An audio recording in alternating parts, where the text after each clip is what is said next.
In today's video, I'm going to teach you how to use Zoom Meeting with a host key. Let's start by heading over to the Zoom website. Open your browser and type in Zoom's official website. You'll see the home page designed to facilitate all your virtual connectivity needs. Now look at the top right corner of the home page and you'll notice the Sign In button. Go ahead and click on that. This action will take you to the Sign In page where you have multiple options to log in, including using your Google account. For simplicity and quick access, we recommend clicking on Google if you have linked your Zoom account with Google.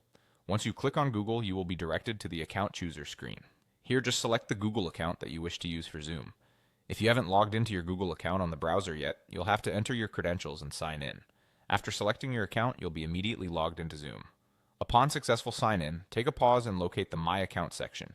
It's usually found by hovering or clicking on your profile picture, situated in the top right corner of the screen. Once you click on My Account, you'll be presented with a dashboard containing various options related to your Zoom account. From this dashboard, navigate to the Profile section by clicking the corresponding link on the left-hand menu. In the Profile section, you'll find a plethora of information about your account. One key piece of information here is the host key. It's crucial to note or remember this number because you're going to use it to claim host privileges during a Zoom meeting. You can copy this host key to your clipboard, a useful action for quick access during meetings. Now fast forward to being in a Zoom meeting. In the meeting controls at the bottom of the Zoom window, you'll notice a participants icon. Click on that, and a participants panel will emerge on the right side of your Zoom screen. This panel is integral to managing the participants in a meeting. Within the participants panel, towards the bottom, you'll see the option labeled Claim Host.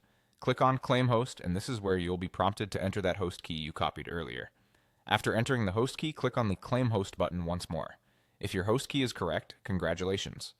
You have now host controls in the meeting, which give you a range of capabilities like managing participants, moderating content, and enhancing the meeting experience.